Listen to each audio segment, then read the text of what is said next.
안녕하세요, 여러분. 오늘 여러분께 들려드릴 이야기는 바로 이렇습니다. 시누이가 결혼하는데 시어머니가 말씀하시더군요. 호텔에 자리가 없으니 너희 집 식구들은 오지 말라고 해라.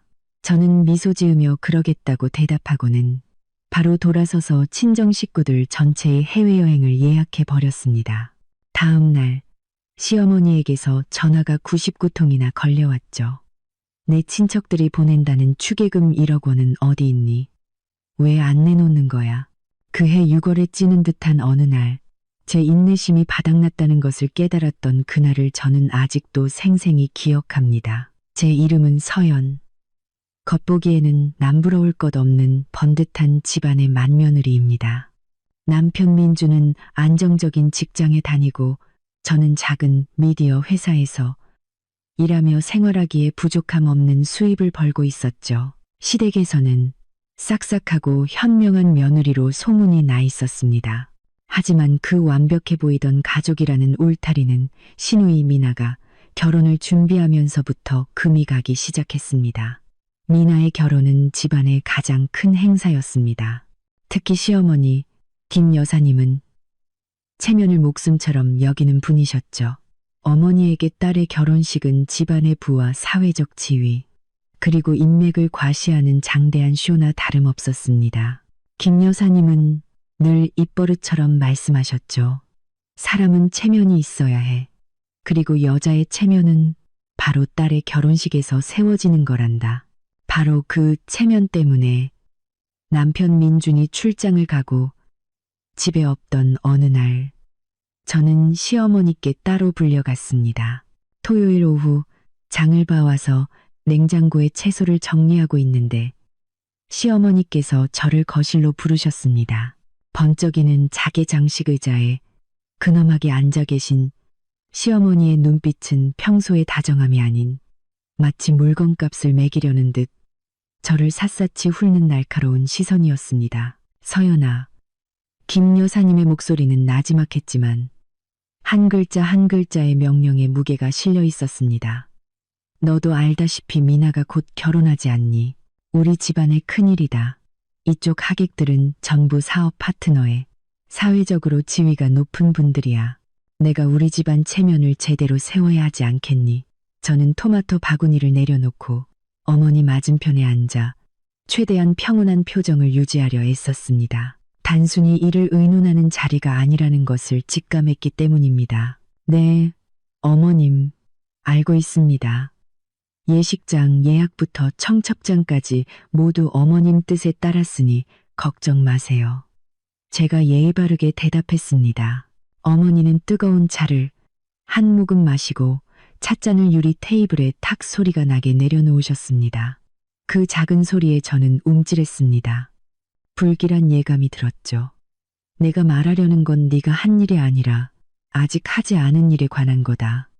내 친정 식구들 무슨 일 하는지 알지? 김 여사님이 물었습니다.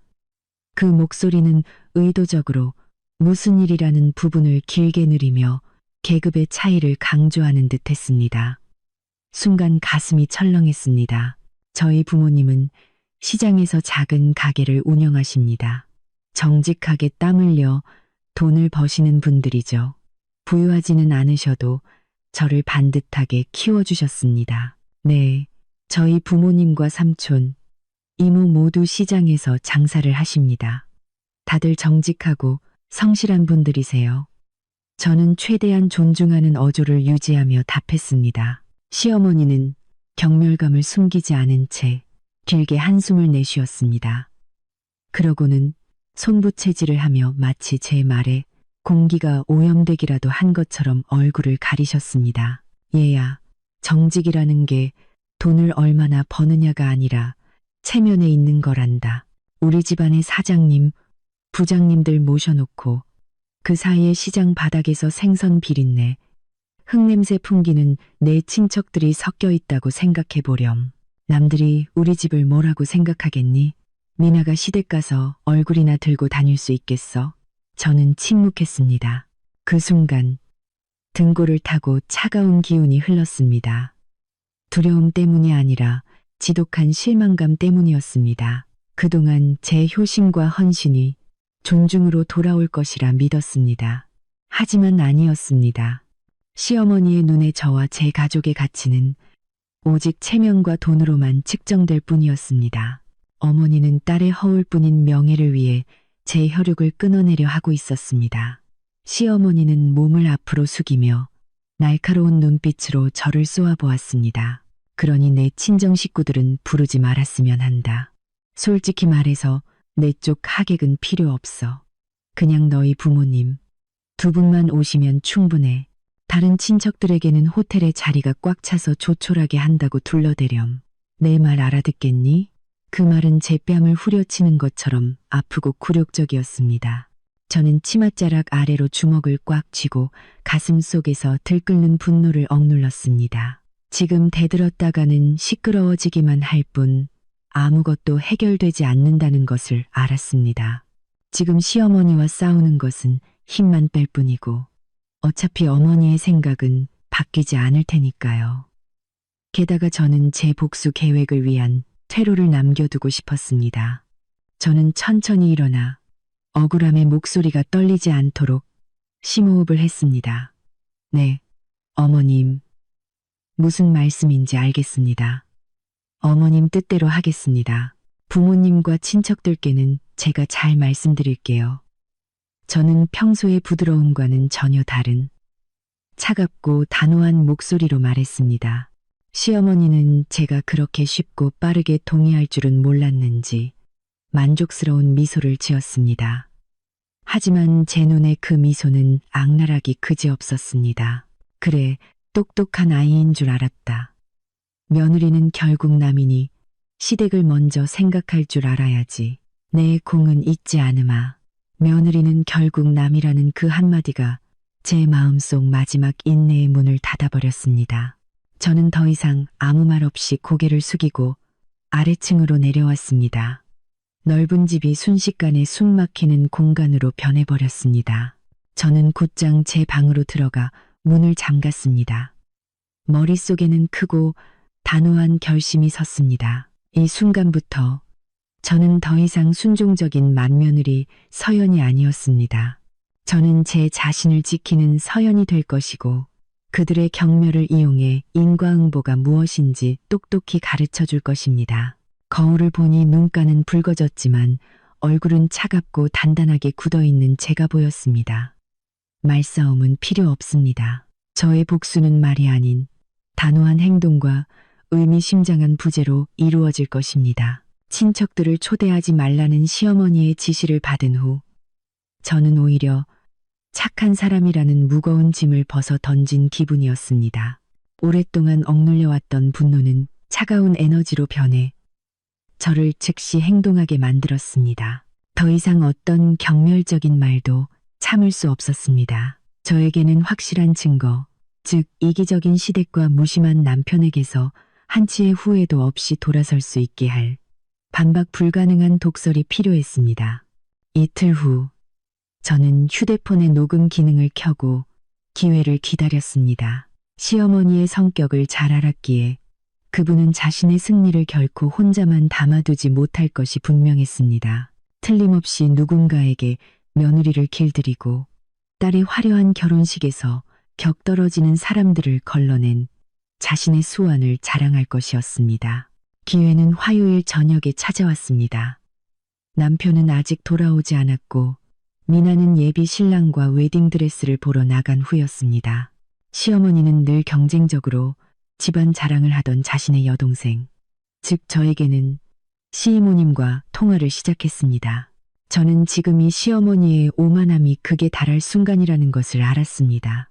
저는 시어머니가 통화하는 거실에 목소리가 잘 들리는 부엌 문가에 조용히 섰습니다.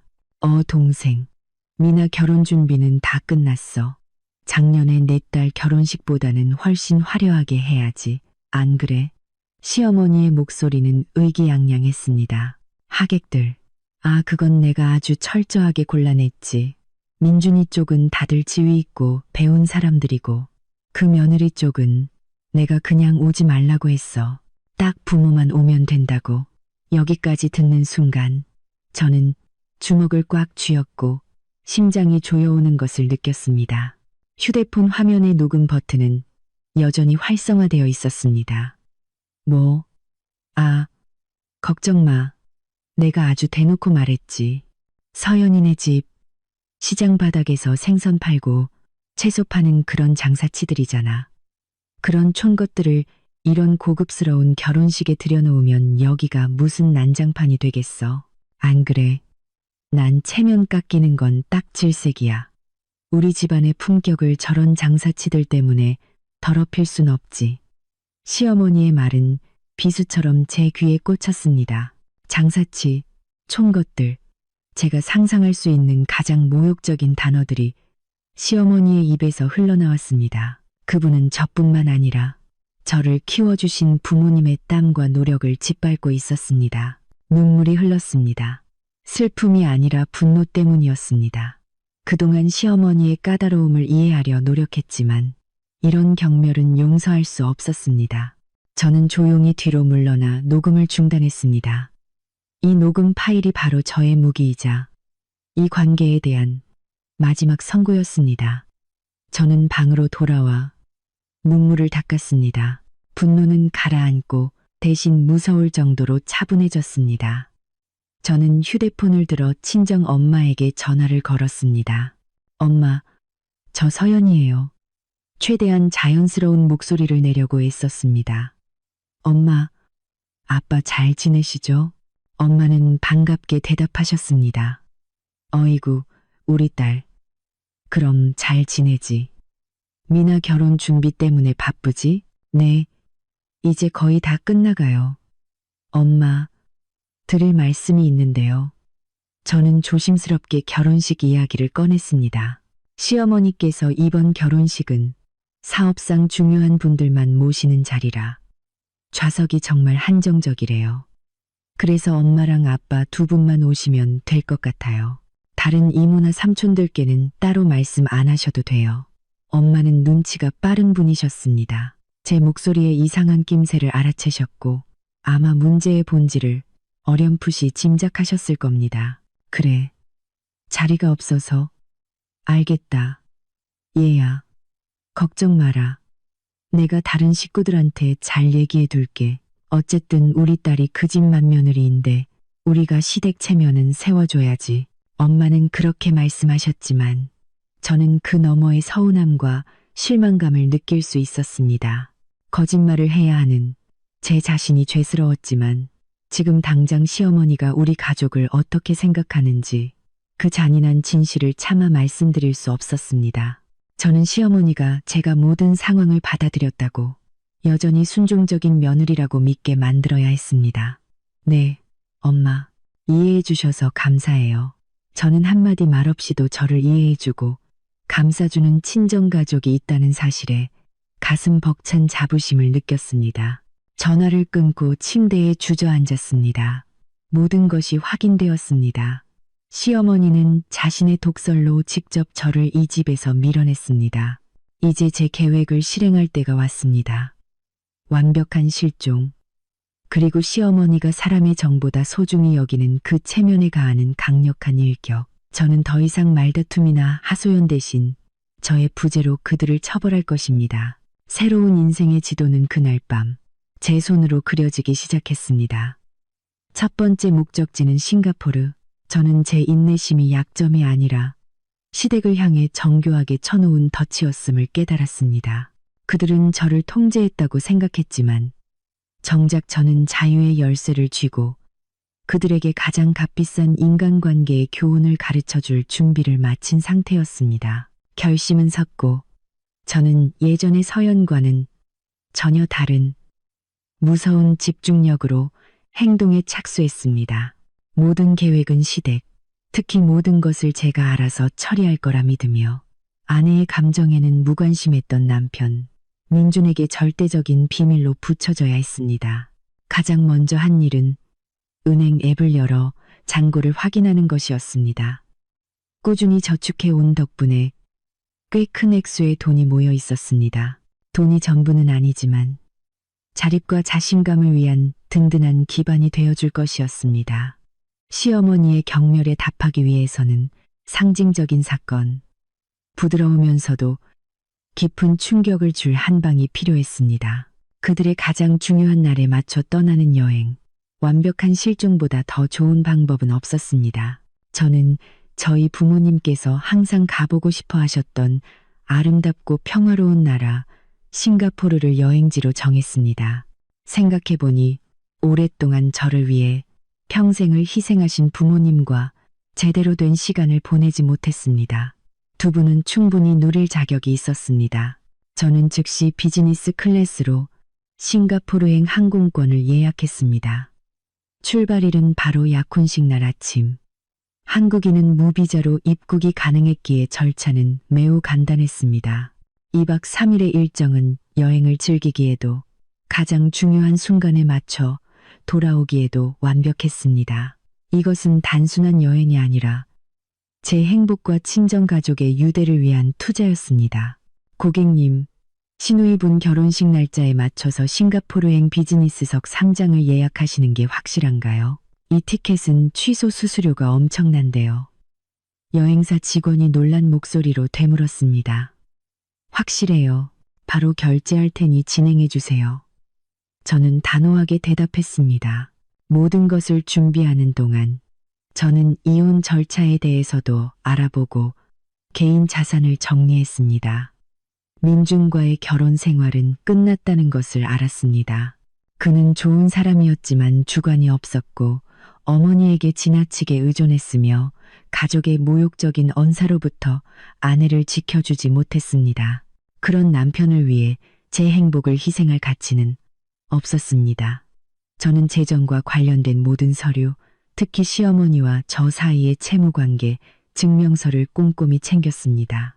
미나의 호화로운 결혼식 비용을 마련하기 위해 시어머니가 저에게 3천만 원이라는 큰 돈을 빌려갔던 것을 똑똑히 기억하고 있었습니다. 결혼식이 끝나면 갚겠다고 하셨지만 그분의 성격상 어떻게든 미룰 것이 뻔했습니다. 나중에 쉽게 돌려받기 위해서는 서명이 포함된 명확한 증거, 즉 차용증이 필요했습니다. 어느 날 저녁, 저는 시어머니께 이 돈에 대해 이야기할 기회를 만들었습니다. 어머님, 지난번에 미나 결혼식 비용으로 3천만 원 빌려가셨잖아요. 제가 개인적으로 돈 관리를 해야 해서 그러는데 여기 확인 서명 좀 해주시겠어요? 돈 관계는 확실한 게 좋잖아요. 그렇죠? 어머니는 전혀 의심하지 않았습니다. 저를 완벽하게 통제했다는 자만심에 빠져 있었기 때문이죠. 어머니는 제가 준비한 차용증에 순순히 서명하며 심지어 미소까지 지었습니다. 우리 며느리 꼼꼼하기도 하지. 걱정 마라. 미나 일 끝나면 바로 갚아줄게. 차용증을 손에 쥐자 마음이 놓였습니다. 3천만 원은 제 피땀 어린 돈이었고 저는 이 돈을 이용해 이 집에서 벗어날 것입니다. 그 후 친정 부모님께 전화를 걸었습니다. 깊은 속사정은 숨긴 채 여행 계획만 말씀드렸습니다. 엄마, 아빠, 제가 깜짝 선물 준비했어요. 다음 주에 휴가 내서 우리 가족 다 같이 2박 3일 싱가포르 여행 가요. 제가 비행기랑 호텔 다 예약했어요. 출발일이 미나의 결혼식 날과 겹친다고 말씀드리자 부모님은 한동안 말이 없으셨습니다. 전화기 너머로 엄마의 감격한 목소리가 들려왔습니다. 세상에, 서연아, 왜 이렇게 돈을 썼어? 그 돈 모아서 다른 데 써야지. 엄마, 제가 다 알아서 준비했어요. 저 이제 엄마, 아빠 챙겨드릴 능력 돼요. 평생 저 때문에 고생하셨으니 이제 좀 누리셔야죠. 저도 좀 쉬고 싶고요. 엄마는 그냥 집만 챙기시면 돼요. 과묵하신 아버지가 차분한 목소리로 말씀하셨습니다. 딸아, 아빠는 내가 자랑스럽다. 내가 즐겁고 행복하다면 그걸로 됐다. 시댁일은 우리가 묻지 않으마. 하지만 내가 많이 힘들었다는 건 안다. 다녀오너라. 가서 마음 편히 쉬고 와. 다른 건 걱정 말고. 부모님의 진심 어린 말씀과 무조건적인 이해에 눈물이 터져 나왔습니다. 저의 효도는 책임감일 뿐만 아니라 무한한 힘의 원천임을 깨달았습니다. 저는 옳은 일을 하고 있었습니다. 시댁의 허울뿐인 체면과 경멸보다 제 자신과 부모님의 행복을 우선순위에 두고 있었습니다. 저는 부모님께 여행 정보를 보내드리며 절대 비밀을 지켜달라고 신신당부했습니다. 시댁 식구들 눈에는 제가 여전히 청첩장을 돌리고 예식장 장식을 챙기는 바쁜 며느리 서연으로 보일 것입니다. 그들은 제가 한 걸음 한 걸음 치밀하게 계획을 세웠고 그들을 위한 덫이 이미 반쯤 조여졌다는 사실을 전혀 눈치채지 못했습니다. 제 운명을 스스로 결정하는 이 기분은 정말 최고였습니다. 어떤 억울함보다도 강렬했습니다. 저는 소리 없는 전쟁, 문명적이고 단호한 복수를 할 준비를 마쳤습니다. 싱가포르 여행 준비가 모두 끝나고 미나의 결혼식이 이틀 앞으로 다가왔을 때 저는 다시 친정 부모님 댁으로 불려갔습니다. 이번 만남은 조용하고 따뜻하며 감동적이었습니다. 집에 도착하니 부모님은 제가 좋아하는 반찬들로 소박하지만 맛있는 저녁상을 차려놓으셨습니다. 식사 후 부모님은 저를 찻상 앞에 앉히셨습니다. 엄마는 두툼한 봉투 하나를 테이블 위에 올려놓으시며 사랑과 안쓰러움이 뒤섞인 눈빛으로 저를 바라보셨습니다. 서연아, 이리 와 앉아라. 할 얘기가 있다. 뭔가 심상치 않은 분위기를 느꼈습니다. 네? 무슨 일이세요, 엄마? 아버지는 작게 헛기침을 하시더니 입을 여셨습니다. 이건 우리 집안 전체의 일이다. 내가 며칠 전에 미나 결혼식 자리가 없어서 친척들을 많이 못 부른다고 했지 않니? 우리가 이모랑 삼촌들한테 그대로 전했다. 엄마가 부드럽지만 단호한 목소리로 말을 이었습니다. 그 시어머니가 체면 따지는 사람인 건 우리도 안다. 그리고 네가 그동안 얼마나 힘들었을지도 짐작하고 있었어. 그분이 우리 식구들을 못 오게 한 게 네가 말한 것처럼 자리가 없어서가 아니라 우리를 무시해서라는 거 다들 눈치챘단다. 우리는 시장에서 장사하지만 누구 앞에서 부끄럽게 산 적 없어. 저는 고개를 숙였습니다. 부모님을 향한 죄송함과 시어머니를 향한 분노가 동시에 치밀어 올랐습니다.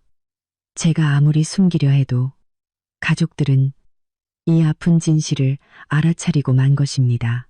그래서 어젯밤에 삼촌이랑 이모들을 다 집으로 불렀다. 아버지가 결연한 표정으로 말을 이었습니다. 우리 친척들 다 널 아끼고 사랑하잖니. 다들 네가 얼마나 착하고 효심 깊은 아이인데 시댁에서 그렇게 무시당하게 둘 수 없다고 하더구나. 엄마는 봉투를 제 쪽으로 밀었습니다. 이 봉투는 우리 친척들이 전부 마음을 모은 거다. 원래는 미나 결혼 축의금으로 내려고 했던 돈이야. 그런데 얘기를 듣고는 축의금을 보내지 않기로 결정했단다. 전부 합쳐서 1억 원이야. 저는 그 액수에 깜짝 놀랐습니다. 1억 원. 시장에서 땀 흘려 장사하는 분들이 한 푼 두 푼 모은 그분들의 피와 땀이 담긴 거액이었습니다. 이 돈 시댁에 보내지 않고 너한테 직접 주기로 했다. 엄마는 단호한 눈빛으로 말씀하셨습니다. 다들 네가 시댁에 꿀리지 않고 당당하게 살 수 있도록 종잣돈이라도 있어야 한다고 하더구나. 그냥 받아둬라. 이건 너를 향한 우리 가족 모두의 마음이고 지지다. 저는 더 이상 눈물을 참을 수 없었습니다. 굵은 눈물방울이 쉴 새 없이 흘러내렸습니다. 시댁의 그 어떤 호화로움과도 비교할 수 없는 가장 값진 가족의 사랑과 지지를 온몸으로 느꼈습니다. 엄마, 아빠, 삼촌, 이모, 정말 감사해요. 저는 봉투를 끌어안고 흐느꼈습니다. 모두의 마음에 보답할게요. 이 돈 정말 의미 있게 쓸게요. 아버지는 제 어깨에 손을 얹고 따뜻하게 격려하셨습니다. 걱정 마라, 딸아. 여행 가서 신나게 놀다 와. 집안일은 신경 쓰지 말고 앞으로 내가 가는 길 우리 가족 모두가 함께 할 테니 내 자신을 믿고 너를 무시하는 사람들 앞에서는 절대 고개 숙이지 마라. 저는 무한한 힘을 얻은 기분이었습니다. 이 1억 원은 단순한 돈이 아니었습니다. 제게는 시댁이 결코 가질 수 없는 든든한 배경이 있다는 증거였습니다. 이제 저의 복수 계획은 개인적인 감정 싸움이 아니라 우리 가문의 명예를 지키는 일이 되었습니다. 저는 이 돈을 공동명의 통장이 아닌 제 이름으로 된 별도의 계좌에 넣기로 했습니다. 이것은 저의 독립적인 미래를 위한 초석이 될 것입니다. 시어머니에게 받아내야 할 빚 3천만 원에 친척들이 주신 1억 원까지 저는 시댁의 굴레에서 완전히 벗어나 새로운 삶을 시작할 충분한 자금을 갖게 되었습니다. 저는 부모님을 꼭 껴안고 다시 한번 감사 인사를 드렸습니다. 다가오는 싱가포르 여행은 단순한 휴가가 아니라 제 독립을 선언하는 인생의 전환점이 될 것이라고 다짐했습니다. 저는 날아오를 준비를 마쳤습니다. 시어머니와 미나는 그들의 체면이 저의 부재, 그리고 그들의 호화로운 계획 전체의 붕괴라는 대가를 치르게 되리라는 것을 곧 깨닫게 될 것입니다. 다시는 그들이 제 자존심을 짓밟게 두지 않을 것입니다. 그날 밤, 집안은 이상할 정도로 고요했습니다. 내일은 약혼식, 그리고 이틀 뒤에는 미나의 본식이었습니다. 시어머니는 일찌감치 잠자리에 드신 듯 했습니다. 아마 모든 것이 자신의 뜻대로 되어가고 있다는 생각에 만족스러워하고 계시겠죠. 화려한 결혼식, 격조 높은 하객들, 그리고 무엇보다 장사치 며느리가 자기 친척들과의 연을 순순히 끊어냈으니까요. 저는 방 안에서 조용히 여행 가방을 꾸렸습니다. 3일간의 여행에 필요한 최소한의 짐만 챙겼습니다. 모든 행동은 마지막 임무를 수행하는 첩보원처럼 소리 없이 이루어졌습니다. 옥색 캐리어가 방바닥에 놓여 있었습니다. 저는 신분증, 여권, 항공권, 시어머니의 3천만 원 차용증 등 중요한 서류를 작은 파우치에 담았습니다. 그리고 특히 시어머니의 모욕적인 언사가 담긴 녹음 파일이 있는 휴대폰도 잊지 않았습니다. 그것은 반박할 수 없는 증거이자 저를 자유로 이끌어줄 열쇠였습니다. 저는 침실을 나와 문틈으로 집안을 살폈습니다. 미나의 방은 내일 아침 장식을 위해 깨끗하게 치워져 있었습니다. 시어머니는 전문 데코레이션 팀을 고용했고 미나의 값비싼 비단, 한복이 옷걸이에 걸려 있었습니다. 모든 것이 화려했지만 저는 조금도 부럽지 않았습니다. 그저 허영심과 그 체면을 위해 치러야 할 값비싼 대가만 보일 뿐이었습니다. 방으로 돌아오니 남편 민준이 침대에서 깊이 잠들어 있었습니다. 그는 옆으로 누워 세상 모르고 자고 있었습니다. 바로 옆에 누운 아내가 곧 그의 인생에서 사라질 것이라는 사실도, 그의 삶에 거대한 폭풍이 몰아칠 것이라는 사실도 전혀 모른 채 말이죠. 저는 침대 가장자리에 앉아 민준을 바라보았습니다. 더 이상 미움은 없었고 연민만 남았습니다. 그는 사랑하는 사람을 지켜주지 못하고 스스로의 두 발로 서지도 못하는 약한 남자였습니다. 그는 어머니의 말을 따르기로 선택했고 제가 모욕당하는 것을 방치했습니다. 제가 그의 동생 결혼식을 위해 동분서주하는 동안 그의 침묵이 바로 이 결혼에 대한 마지막 대답이었습니다. 저는 작은 메모지에 몇 줄을 급히 적어 냉장고에 붙였습니다. 작별 인사가 아닌 업무적인 메시지였습니다. 민준 씨, 급한 출장이 생겨서 3일 정도 다녀올게요. 미나 결혼식일은 당신이랑 어머님이 잘 챙겨주세요. 필요한 준비는 제가 다 해뒀어요. 어머님께 꽃이랑 케이크 업체에 연락하시라고 꼭 말씀드리고요. 다녀올게요. 잘 자요. 저는 소란을 피우고 싶지 않았습니다. 그들이 저의 실종을 갑작스럽게 하지만 손 쓸 수 없게 발견하기를 바랐습니다. 그들이 당황하며 그동안 제게 떠넘겼던 문제들을 스스로 해결해야만 하도록 만들고 싶었습니다. 저는 방문을 잠그고 조용히 아래층으로 내려갔습니다. 친정 부모님께 마지막 문자를 보냈습니다. 엄마, 아빠, 저 이제 가요. 공항에서 뵐게요. 걱정 마세요. 다 잘 될 거예요. 저는 현관문을 열고 차가운 밤 공기를 깊이 들이마셨습니다. 예상치 못한 자유로움이 강렬하고 상쾌하게 밀려왔습니다. 저는 뒤돌아보지 않고 그 문을 나섰습니다. 과거의 서연에게 그 문은 영원히 닫혔다는 것을 알았습니다. 저는 이제 자립과 자신감으로 자신의 삶을 다시 세우기로 결심한 새로운 서연이었습니다. 택시는 골목 어귀에서 기다리고 있었습니다. 차에 올라타 문을 닫았습니다. 밤의 도시는 고요했습니다. 그 순간 저는 행복이 화려함이 아니라 마음의 평온함에 누구에게도 무시당하거나 억압받지 않는 삶에 있다는 것을 깨달았습니다. 내일 아침 시어머니와 미나가 중요한 날의 기쁨 속에서 잠을 깼을 때 그들은 저의 부재를 깨닫게 될 것입니다. 그 부재는 그들의 허울뿐인 체면에 가장 강력한 일격이 될 것입니다. 저는 저의 효심과 자존심을 챙겨 떠났고 뒤에는 돈과 명예밖에 모르는 가족의 끝없는 탐욕과 오만함만을 남겨두었습니다. 싱가포르 여행은 단순한 휴가가 아니었습니다. 그것은 문명적인 복수의 시작이자 끝까지 무시당했던 한 며느리의 가치 증명이었습니다. 저는 눈을 감았습니다. 낯선 땅에서의 3일은 휴식을 취하고 에너지를 되찾으며 돌아왔을 때의 마지막 대결을 준비하는 시간이 될 것입니다. 저는 모든 것을 마주할 준비가 되었습니다. 다음 날 아침 시끄러운 알람 소리가 울려 퍼졌습니다. 약혼식을 알리는 종소리이자 시어머니의 주체할 수 없는 분노를 예고하는 종소리였습니다. 저는 집을 나선 지 몇 시간이 지났고 공항으로 가는 길이었습니다. 아침 7시쯤 전화가 걸려오기 시작했습니다. 이미 번호를 차단했지만 발신번호 표시 제한으로 수십 통의 전화가 계속해서 걸려왔습니다. 누구인지 뻔했습니다.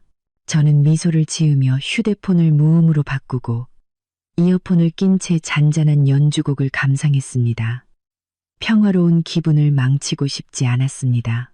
하지만 문득 시어머니가 희망 없이 저에게 연락하게 두는 것만으로는 부족하다는 생각이 들었습니다. 제가 그렇게 순진하고 만만한 상대가 아니라는 것을 깨닫게 해줄 작은 대결이 필요했습니다. 저는 시어머니와 민준의 번호 차단을 풀기로 했습니다. 차단을 풀자마자 휴대폰이 울렸습니다. 시어머니였습니다. 저는 심호흡을 하고 목소리를 가다듬은 뒤 통화 버튼을 눌렀습니다. 여보세요, 어머님. 저는 아무 일도 없었다는 듯 평온하게 말했습니다. 전화기 너머 시어머니의 목소리는 분노와 당황으로 떨리고 있었습니다. 그녀는 고막을 찢을 듯한 날카로운 소리로 소리쳤습니다. 서연이 너 지금 어디야? 감히 미나 약혼식 날 집을 나가. 지금이 몇 시인 줄 알아? 결혼식 준비는 누가 해? 너 어디서 뭘 하고 있는 거야? 저는 여전히 침착한 목소리를 유지했습니다. 네, 어머님. 저 지금 공항 라운지예요. 친정 부모님 모시고 싱가포르로 3일 동안 휴가 다녀오려고요. 일부러 제일 바쁜 이틀은 비워뒀어요. 어머님이랑 미나가 직접 실력 발휘하시라고요. 모레 본식 때는 맞춰서 돌아가 축하해 드릴게요. 회사에는 휴가 신청 다 했고 민준 씨한테도 문자 남겼는데요. 휴가? 너 지금 뭐라고 했니? 우리 집에 이렇게 큰일이 있는데 감히 휴가를 가? 시어머니는 고함을 질렀습니다. 이 집안이 우스워. 네가 며느리 맞아. 당장 돌아와. 당장 돌아오란 말이야. 일이 이렇게 산더미인데 어떻게 이럴 수가 있어. 어머님, 제가 챙겨야 할 일은 이미 다 해뒀어요. 걱정 마세요. 결혼식은 순조롭게 진행될 거예요. 미나 결혼식이니 민준 씨랑 어머님도 직접 챙기실 수 있잖아요. 며느리 혼자 다 짊어질 필요는 없다고 생각해요. 저도 휴식이 필요해요. 이 결혼식 때문에 2달 동안 쉬지 않고 일했는걸요. 저도 사람이니 쉴 권리는 있잖아요, 어머님. 저의 차분한 말은 불에 기름을 붓는 격이었습니다. 시어머니는 제가 감히 그런 말투로 자신에게 대꾸할 줄은 상상도 못했을 겁니다. 그녀의 분노는 곧 탐욕과 비난으로 바뀌었습니다. 휴식 같은 소리 하네. 너 수작 부리지 마. 네가 뭘 숨기는지 내가 모를 줄 알아? 내 친척들이 보낸다는 축의금 1억 원. 어디다 뒀어? 내가 묻잖아. 미나 돈 어디다 숨겼냐고. 너 동생 축의금 떼어먹은 거지. 이 몹쓸 며느리 같으니 감히 시누이 돈을 훔쳐? 저는 차갑게 미소 지었습니다. 예상대로였습니다. 시어머니가 신경 쓰는 것은 저의 부재가 아니라 1억 원이었습니다. 어떻게든 그 돈을 손에 넣으려다 이제는 대놓고 저를 도둑으로 몰고 있었습니다. 어머님, 그건 아니죠.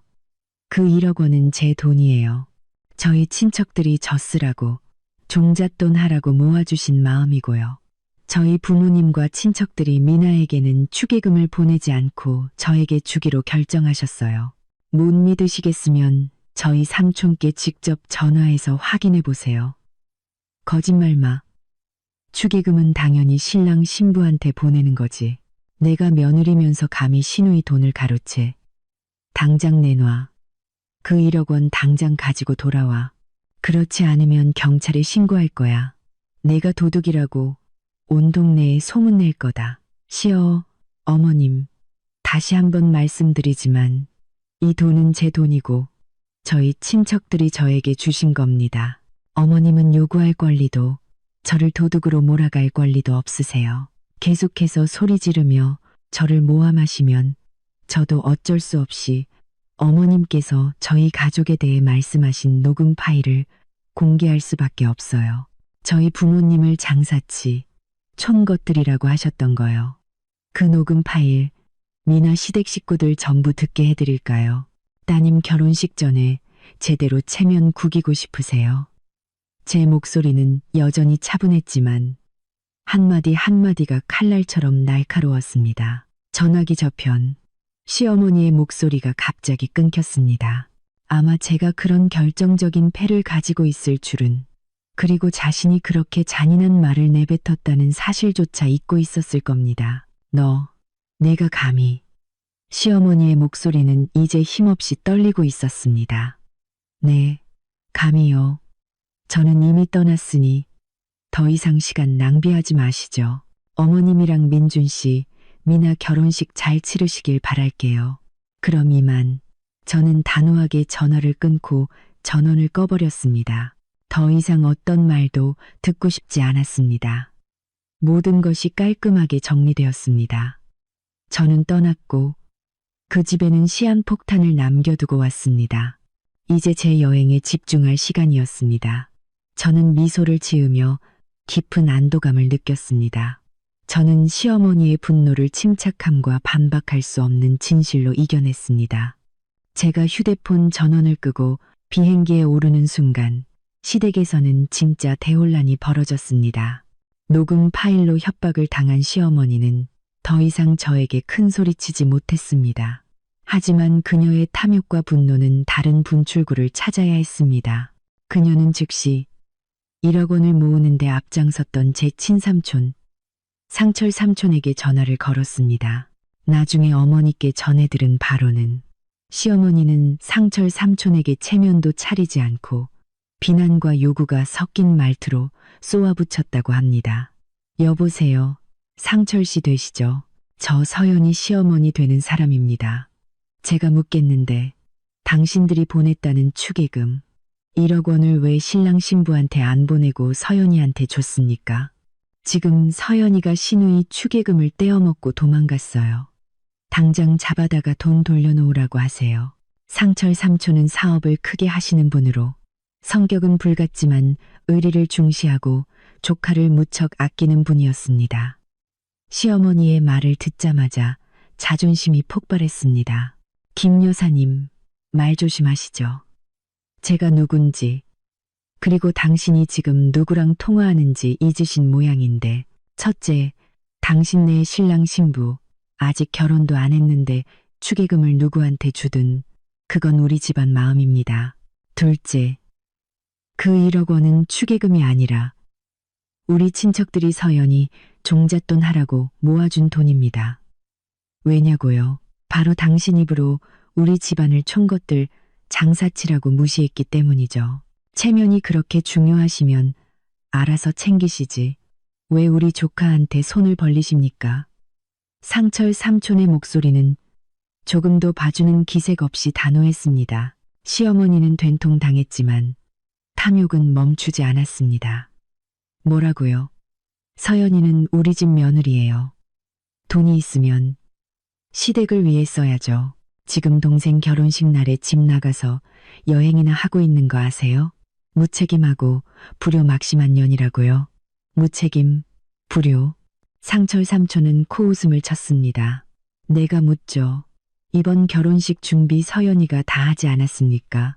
당신 체면 세워주려고 우리 서연이가 얼마나 뛰어다녔는지 알기나 해요. 서연이가 무책임한지 아닌지는 내일 결혼식이 제대로 치러지는지 보면 알게 될 겁니다. 그리고 그 돈은 우리 조카 피땀 흘려 번 돈이니 당연히 자기가 가질 권리가 있고요. 김 여사님, 잘 들으세요. 이 시간부로 서연이는 더 이상 당신 며느리가 아닙니다. 새로운 삶을 찾아 떠났다고요.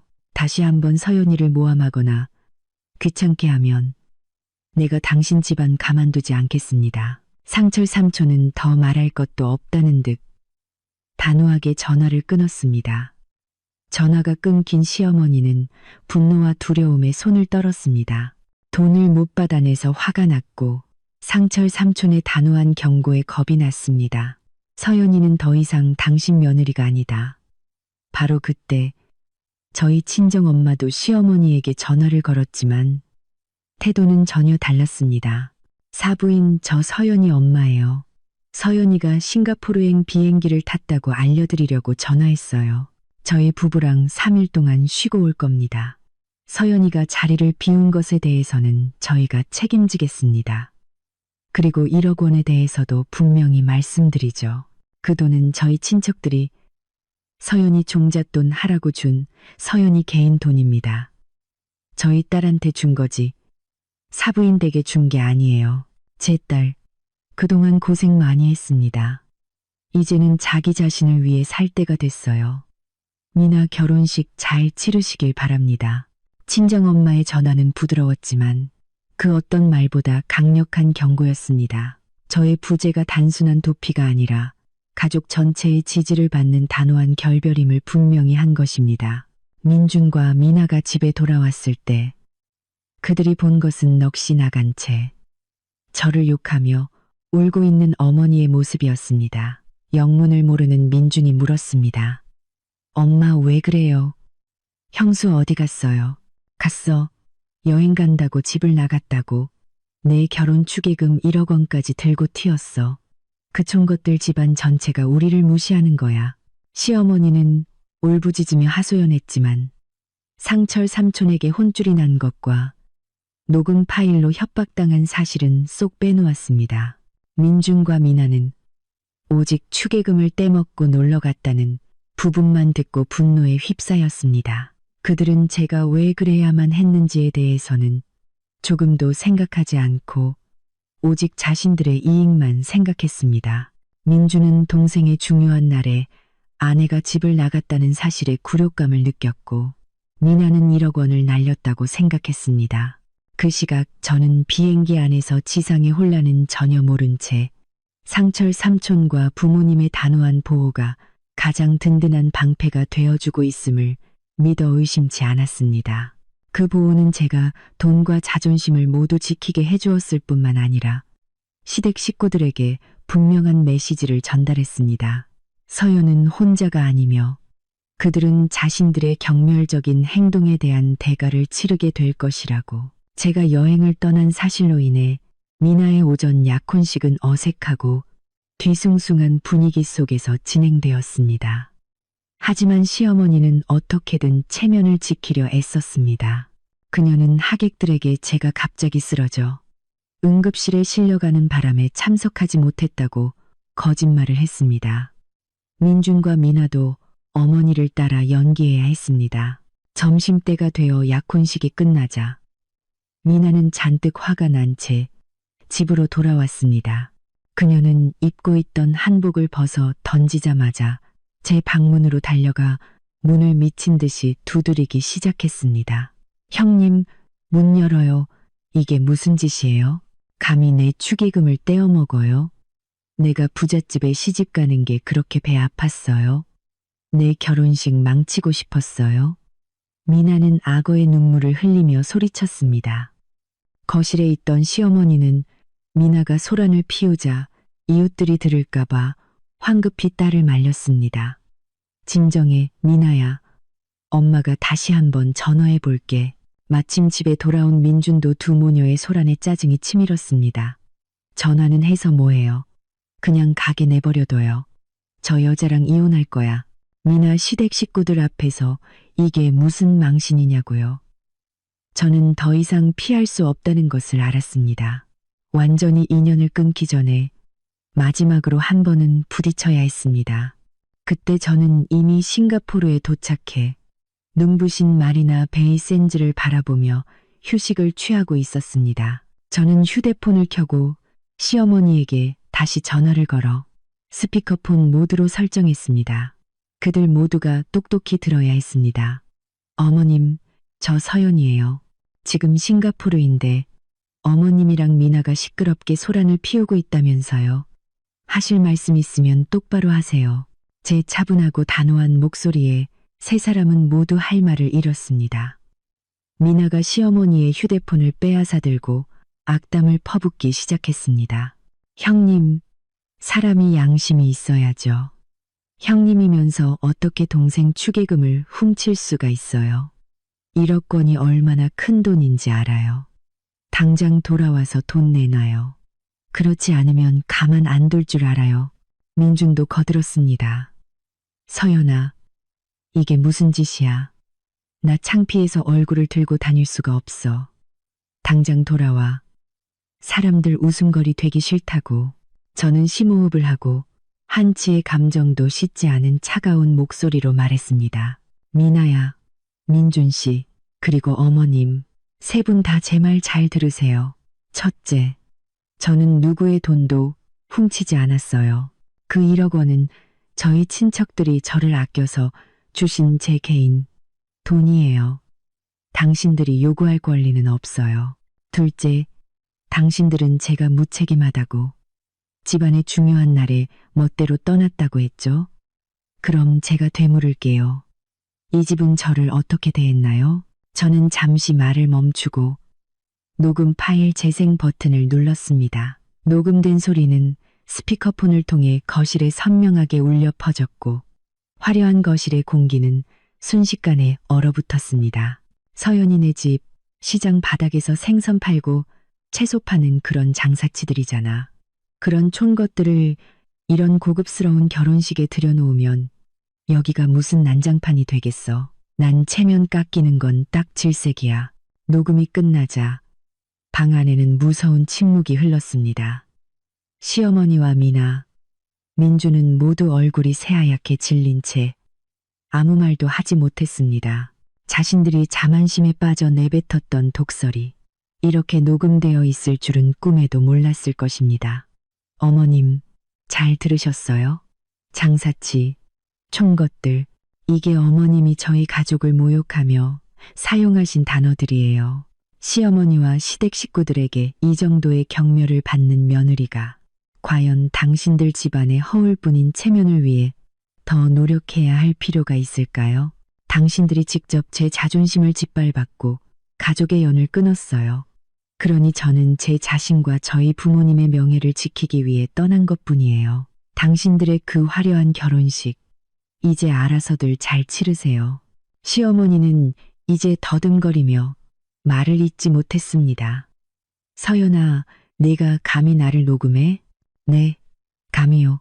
이건 반박할 수 없는 증거예요. 이 녹음 파일, 제가 원하면 당신들 집안의 모든 친척, 친구, 사업 파트너들에게 보내서 누가 진짜 파렴치한 인간인지 다 알게 해드릴 수 있어요. 미나와 민준도 입을 다물었습니다. 제가 더 이상 과거의 순종적인 서연이 아니라는 것을 깨달은 것입니다. 저는 그들의 거짓된 명예를 무너뜨릴 충분한 무기를 가지고 있었습니다. 그리고 분명히 말해두죠. 이혼은 제가 돌아가서 바로 진행할 거예요. 그리고 어머님, 민준 씨, 미나 결혼식 비용으로 저한테 빌려가신 3천만 원 잊지 마세요. 차용증도 다 받아놨으니 한 푼도 빠짐없이 전부 받아낼 겁니다. 그렇게 아세요. 저는 그 누구에게도 반박할 기회를 주지 않고 전화를 끊었습니다. 그리고 다시 휴대폰 전원을 껐습니다. 승리의 기쁨보다는 모든 것을 끝냈다는 안도감이 밀려왔습니다. 저는 그들의 독선과 탐욕, 오만함을 만천하에 드러냈습니다. 저는 그들의 무력감 속에서 유유히 떠났습니다. 전화 통화로 벌인 극적인 대결 이후 저는 시어머니와 미나, 민준이 결코 가만히 있지 않으리라는 것을 알았습니다. 그들의 체면은 상처받았고 돈과 명예 모두를 잃을 위기감에 당황하고 있었습니다. 한국에서 싱가포르로 가는 긴 비행시간 동안 제 휴대폰은 계속 꺼져 있었습니다. 어렵게 되찾은 평화를 그 어떤 것도 방해하게 두고 싶지 않았습니다. 착륙 후 저는 잠시 휴대폰을 켜서 친정 부모님께 무사히 도착했다는 메시지를 보낸 뒤 바로 통화 기록을 확인했습니다. 예상대로 화면은 시어머니, 민준, 미나에게서 온 45통이 넘는 부재중 전화 알림으로 가득했습니다. 저는 그들의 불안에 만족하며 미소를 지었습니다. 그들은 모든 문제를 해결해 주던 제가 곁에 있는 것에 익숙해져 있었고 이제 저의 부재는 메울 수 없는 공백이 된 것입니다. 저는 즉시 시댁 식구들의 모든 번호를 다시 차단했습니다. 더 이상의 질척거림은 사양했습니다. 그들이 스스로 만든 혼란 속에서 허우적거리기를 바랐습니다. 저는 부모님과 함께 택시를 타고 센토사 섬의 고급 리조트로 향했습니다. 창밖의 풍경은 빠르게 지나갔지만 제 마음은 이상하리만치 평온했습니다. 제가 다시 밝아진 모습을 보자 부모님도 안심하셨습니다. 딸아, 내가 한 결정이 옳았다. 이제 와서 마음 약해지면 안 돼. 남이 우리를 무시하면 우리도 만만치 않다는 걸 보여줘야 해. 아버지가 단호한 목소리로 말씀하셨습니다. 네, 아빠. 이제 절대 그들이 저와 부모님께 상처 주게 두지 않을 거예요. 이틀 뒤 미나의 본식이 열리는 날 저는 딱 10분간만 휴대폰 차단을 풀고 상황이 얼마나 혼란스러운지 확인해 보기로 했습니다. 휴대폰 화면은 다시 한번 알림으로 폭발했습니다. 이번에는 부재중 전화가 총 99통에 달했습니다. 시댁과 관련된 모든 번호와 그들의 친구로 추정되는 낯선 번호들까지 시어머니는 저에게 연락하기 위해 온갖 수단을 동원한 것이 분명했습니다. 저는 코웃음을 쳤습니다. 그들의 탐욕과 오만함은 99통의 부질없는 전화라는 대가를 치르고 있었습니다. 통화 기록 중 민준에게서 온 음성 메시지가 하나 있었습니다. 저는 재생 버튼을 눌렀습니다. 그의 목소리는 피곤함과 분노, 그리고 애원이 뒤섞여 있었습니다. 서연아, 전화 좀 받아. 너 때문에 나 망신 다 당했어. 온 집안이 난리 났다고. 당장 돌아와.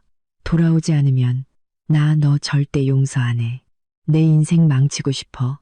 당장 돌아와서 미나 돈이나 돌려줘. 제발 부탁이야. 안부 한마디, 사과 한마디 없이 오직 비난과 요구뿐이었습니다. 그가 신경 쓰는 것은 오직 자신의 체면과 돈뿐이었습니다. 민준의 말은 저의 이혼 결심을 더욱 굳건하게 만들었습니다. 제 젊은 날을 이렇게 이기적이고 나약한 남자에게 바쳤다니. 저는 음성 메시지를 삭제하고 다시 그들의 번호를 차단했습니다. 저의 침묵이야말로 가장 강력한 대답이라는 것을 깨달았습니다. 더 이상 말다툼할 필요 없이 그저 사라지면 되는 것이었습니다. 저의 부재, 저의 완벽한 침묵은 그들에게 가장 고통스러운 형벌이었고 그들이 애써 쌓아올린 체면을 완전히 무너뜨렸습니다. 그들이 희망 없이 99통의 전화를 거는 동안 저는 낯선 땅에서 평화와 자유를 만끽하고 있었습니다. 그것이 바로 인생의 공평함이었습니다. 저는 더 이상 그들의 며느리가 아니었습니다. 저는 독립적이고 주체적인 여성이었고 새로운 삶이 저를 기다리고 있었습니다. 3일간의 싱가포르 여행은 제 인생의 가장 중요한 전환점이자 최고의 정신적 치유였습니다. 숨막히는 집과 시어머니의 독설에서 벗어나자 다시 태어난 기분이었습니다. 싱가포르에 머무는 동안 저는 부모님과 함께 머라이언 상을 구경하고 번화한 차이나타운을 거닐고 고즈넉한 사원을 방문하고 푸른 정원을 감상했습니다.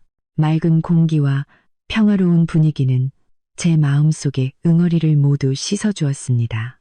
저는 더 이상 미나의 결혼식에 꽃이 부족하지는 않을지, 시어머니가 하객들에게 또 무슨 소란을 피우지는 않을지 걱정하지 않았습니다. 모든 연락을 끊고 오직 부모님께만 집중했습니다. 제가 다시 웃는 모습을 보자 엄마는 감격스러워 하셨습니다. 서연아, 이것 봐. 세상에는 좋은 일들이 얼마나 많니? 이제 너 자신과 우리를 위해 살아. 그 집안에 대해서는 내가 할 만큼 다 했어. 이제는 놓아줄 때야. 아버지는 여전히 과묵하셨지만 그 말씀은 깊은 울림을 주셨습니다. 딸아, 너의 진정한 강함은 그들에게 맞서 싸우는 것이 아니라 단호하게 떠나와 평온과 자립을 선택한 그 용기에 있다. 그것이야말로 누구도 빼앗아갈 수 없는 가장 값진 혼수란다. 부질없는 후회나 미련 때문에 다시 돌아가지 마라. 우리는 많은 대화를 나누었습니다. 저는 그동안 겪었던 압박감과 시어머니가 우리 가족에게 보였던 경멸에 대해 털어놓았습니다. 부모님은 조용히 들으신 후 저를 꼭 안아주셨습니다. 가족의 무조건적인 사랑은 미래를 마주할 힘과 자신감을 주었습니다. 저는 그동안 시댁에 저의 가치를 증명하기 위해 애써왔다는 것을 깨달았습니다. 하지만 제 가치는 증명할 필요가 없는 것이었습니다. 그것은 제 안에 이미 존재했고 가장 사랑하는 사람들에게 인정받고 있었습니다. 저는 싱가포르에서 회사에 전화를 걸어 일주일의 휴가를 더 신청했습니다. 회사에 새로운 프로젝트 매니저가 필요했고 제가 유력한 후보라는 것을 알고 있었습니다. 저는 제 능력을 믿었습니다. 제가 미나의 결혼식 날 여행을 떠나 시어머니의 체면을 구기고 그들이 스스로 혼란을 수습하게 만든 것은 비열한 복수가 아니었습니다. 그것은 인과응보에 대한 값비싼 교훈이었습니다. 경멸을 심으면 고립을 거두고 탐욕을 심으면 혼란을 거두는 법입니다. 저는 잘못한 것이 없었습니다. 저는 그저 한 인간으로서 며느리로서의 책임을 다한 후에 쉴 권리를 행사했을 뿐입니다. 이 여행이 끝나면 저는 완전히 새로운 마음가짐으로 돌아가 더 이상 망설이지 않고 제게 속한 모든 것을 되찾을 것이라고 다짐했습니다. 저의 효심은 오직 부모님께만 바칠 것이고 저의 강함은 저의 자립을 지키는 데 쓸 것입니다. 시댁의 체면이 완전히 무너져 내릴 마지막 대결을 할 준비가 되었습니다. 저는 친척들이 주신 1억 원의 종잣돈과 시어머니의 3천만 원 빅문서를 가지고 있었습니다. 그리고 무엇보다 더 이상 편견과 탐욕에 얽매이지 않는 강한 마음을 가졌습니다. 저는 독립과 자신감이야말로 한 여성이 스스로에게 줄 수 있는 가장 위대한 혼수라고 믿습니다. 저는 낡은 문을 닫고 평화롭고 행복한 새 삶을 열기 위해 돌아갈 준비를 마쳤습니다. 낯선 땅에서 보낸 7일간의 평화로운 시간이 끝나고 저는 한국으로 돌아왔습니다. 공항에 발을 내딛는 순간 제 자신이 달라졌음을 느꼈습니다. 더 이상 억울함에 떨던 나약한 서연이 아니라 강하고 자신감 넘치는 여성이 되어 있었습니다. 저는 바로 시댁으로 가지 않고 친정집에서 하룻밤을 더 머물며 마음을 가다듬었습니다. 다음 날 아침 저는 새하얀 원피스를 입고 우아하게 화장을 한 뒤 혼자 차를 몰아 시댁으로 향했습니다. 그날은 미나의 결혼식 본식이었습니다. 약혼식은 이미 치렀지만 오늘이 가장 중요한 날이었죠. 저는 예식이 시작될 시간에 맞춰 도착했습니다. 화려한 꽃장식은 그대로였지만 분위기는 시어머니가 그토록 원했던 떠들썩함과는 거리가 먼 이상하리만치 썰렁하고 썰렁했습니다. 하객들은 드문드문 앉아 있었습니다. 예식장 로비에 들어서자 창백한 얼굴로 초조하게 서 있는 시어머니가 보였습니다. 그녀의 얼굴에는 기쁨이나 행복 대신 당혹감과 실망감만 가득했습니다. 시어머니는 저를 보자마자 증오에 찬 눈빛을 순식간에 애원으로 바꾸었습니다. 서연아, 이제야 왔구나. 어디 갔었어? 네가 온 집안을 얼마나 뒤집어 놨는지 알아. 어서 이리 와. 시어머니는 다른 사람이 들을까 봐 목소리를 낮추며 제 팔을 잡아 끌었습니다. 저는 단호하게 그 손을 뿌리치며 차갑게 말했습니다. 어머님, 저는 부모님과 여행 다녀왔습니다. 미리 말씀드렸잖아요. 지금은 미나 결혼식의 하객으로 참석하러 온 거예요. 시어머니는 저와 신랑이 할 시간이 없었습니다. 그녀는 저를 구석으로 끌고 가 눈물을 흘리기 시작했습니다. 서연아, 제발 나 좀 살려다오. 내 체면이 말이 아니게 생겼다. 저것 좀 봐. 예식장이 텅 비었어. 내가 나름대로 격 있는 분들만 초대했는데 다들 축의금만 보내고 바쁘다고 안 오지 뭐니. 사돈댁에서는 벌써 수군거리기 시작했어. 제발 나 좀 도와줘, 서연아. 시어머니는 두꺼운 화장이 눈물에 번지는 것도 모른 채 애원했습니다. 저는 조금의 동정심도 없이 그녀를 바라보았습니다. 이것이 바로 눈앞에 펼쳐진 인과응보였습니다. 제가 어머님을 어떻게 도와드리면 될까요? 저는 완전히 낯선 사람처럼 물었습니다. 제발 내 친척들한테 전화해서 예식장에 좀 와달라고 해줘. 그 사람들만 와서 이 빈자리만 좀 채워줘도 내가 사돈댁 앞에서 체면이 설 것 같아. 제발 부탁이다. 서연아. 시어머니는 제 손을 꽉 잡고 애원했습니다. 저는 코웃음을 쳤습니다. 어머님, 이상한 말씀 하시네요. 잊으셨어요. 바로 며칠 전에 어머님께서 제 친척들을 장사치 총것들이라며 이 화려한 결혼식에 발도 들여놓을 자격이 없다고 하셨잖아요. 제 쪽 하객은 필요 없다면서요. 이제 와서 그분들께 빈자리를 채워달라고요? 시어머니의 얼굴이 새하얗게 질렸습니다. 서연아, 그땐 내가 실언했다. 내가 사과할게. 제발 나 좀 도와줘. 사과요? 저는 그녀를 밀쳐냈습니다. 어머님의 사과는 너무 늦었어요. 며느리는 결국 남이라고 하셨잖아요. 저는 어머님의 체면을 챙겨드릴 의무도, 어머님이 스스로 만든 이 빈자리를 채워야 할 의무도 없어요. 이 결혼식은 어머님의 허영심과 경멸이 불러온 결과예요. 어머님 스스로 책임지세요. 저는 뒤돌아섰습니다. 저는 곧장 연회장 안으로 들어가 저희 가족 테이블에 앉았습니다. 시어머니의 고통스러운 얼굴과 대조적으로 저희 부모님은 환하게 웃고 계셨습니다. 이 순간 저의 당당한 모습이야말로 그 어떤 욕설보다 시어머니의 가슴을 아프게 할 것이라는 걸 알았습니다. 저의 복수는 이제 막 시작되었습니다.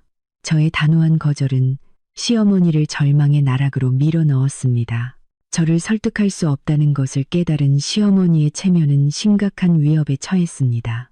시어머니는 제가 상상도 못한 일을 벌였습니다. 그녀는 결혼식을 광대극으로 만들어 저의 심리를 압박하고 사돈과 하객들의 동정심을 얻으려 했습니다. 신랑 신부가 무대 위로 올라섰을 때 시어머니는 연회석에 태연하게 앉아있는 저를 보고 피가 거꾸로 솟았지만 애써 참았습니다. 그녀는 한복 매무새를 가다듬고 제게 다가와 어깨를 강하게 쥐며 남들의 눈을 의식한 가식적인 미소를 지었습니다. 착한 우리 며느리, 이제 왔구나. 당장 나 좀 따라오너라. 하객들이 너무 없어. 내 친척들한테 전화해서 당장 여기 빈자리 채우라고 해. 여기서 일 크게 만들기 싫으면. 저는 부드럽게 그녀의 손을 떼어내고 와인잔을 들어 올리며 같은 테이블 사람들이 들을 수 있을 만큼 큰 소리로 말했습니다. 어머님, 저는 하객이잖아요. 어머님의 VIP 손님들이나 잘 챙기세요. 저희 친척들은 격이 떨어져서 이 집안에 누를 끼칠까봐 감이 못 온대요. 저는 여전히 태연하게 자리에 앉아 있었습니다. 이런 광적인 행동은 예상했지만 이렇게 공개적으로 벌일 줄은 몰랐습니다. 저는 휴대폰을 꺼내 동영상 촬영 모드를 켜고 시어머니를 향해 겨눴습니다. 어머님, 제발 목소리 좀 낮추세요. 저는 온 연회장이 들을 수 있도록 크게 말했습니다. 어머님께서 제가 배은망덕하고 불효자라고 미나 돈을 떼어먹었다고 말씀하시네요. 계속 말씀해보세요. 저 지금 촬영 중이거든요. 이 영상 어머님과 민준 씨의 모든 친척, 친구들에게 다 보내드릴게요. 이 사회가 피해자 코스프레하는 시어머니가 며느리를 어떻게 대하는지 전부 알게 하고 싶네요. 저의 협박은 즉시 효과가 있었습니다. 촬영 중인 휴대폰을 본 시어머니는 감전이라도 된 듯 입을 다물었습니다. 그녀의 허울뿐인 체면은 이런 광적인 모습이 기록되는 것을 허락하지 않았습니다. 그녀는 사람들 앞에서 망신당하는 것을 두려워했습니다. 시어머니는 분한 듯 뒤돌아섰습니다. 패배자처럼 초라한 모습이었습니다. 그녀는 속이 타들어가면서도 행복한 혼주인 척 연기를 계속해야 했습니다. 저는 태연하게 에피타이저를 즐겼습니다. 저의 평온한 존재 자체가 그들에게는 가장 큰 눈엣가시였고 이 화려한 연애를 숨막히게 만들었습니다. 죄송합니다. 저희 집안일로 심려를 끼쳐드렸습니다. 하객 여러분께서는 계속해서 식사를 즐겨주시기 바랍니다. 모든 것이 진정된 후 저는 민준과 시어머니가 앉아있는 곳으로 똑바로 걸어갔습니다. 어머님, 따로 드릴 말씀이 있습니다. 식이 끝나고 하객들을 배웅할 때 저는 출입구에서 시어머니를 막아섰습니다. 이제 집안 사람들만 남았으니 더 이상 체면을 차릴 필요가 없었습니다. 어머님, 방금 그 연기 정말 인상 깊었어요. 이제 파티도 끝났으니 돈 얘기 좀 할까요? 3천만 원, 기한은 한 달이에요. 잊지 마세요. 어머님 자필 서명이 있는 차용증 제가 가지고 있어요. 시어머니의 얼굴이 새하얗게 질렸습니다. 서연아, 내가 어떻게 시어머니랑 돈 계산을 하니? 결혼식이 채 끝나지도 않았는데 돈 얘기를 꺼내? 계산이 아니라 제 권리를 찾는 겁니다. 제가 3일 동안 자리를 비웠을 때 제가 이혼할 수도 있겠다는 생각은 안 해보셨어요? 어쨌든 제 피 같은 돈은 돌려받아야죠. 한 달 드릴게요. 한 달 안에 그 3천만 원 전부 갚으셔야 할 거예요. 그러지 않으면 재산 가압류 소송 걸 겁니다. 저 말로만 하는 사람 아니에요. 저는 시어머니의 눈을 똑바로 쳐다보았습니다. 그녀는 충격받은 듯 했습니다. 제가 이렇게 단호하고 강하게 나올 줄은 몰랐을 겁니다. 그녀는 제가 더 이상 위협하거나 구슬릴 수 있는 상대가 아니라는 것을 깨달았습니다. 서연아, 너 정말 독하다. 그렇게 하면 내가 무슨 수로 돈을 갚니? 그녀가 절망적으로 말했습니다. 그건 어머님 사정이지 제 사정이 아니죠. 한 달이라는 시간 충분히 드렸어요. 잘 생각해 보세요. 그리고 미나야, 결혼 축하한다. 저는 뒤돌아섰습니다. 충격과 고통에 빠진 시어머니를 남겨둔 채 저의 공개적인 대결은 끝났고 저는 침착함, 진실, 그리고 단호함으로 승리했습니다. 저는 저의 강함이 그들이 붙잡으려 애쓰는 그 어떤 허울뿐인 체면보다 강하다는 것을 보여주었습니다.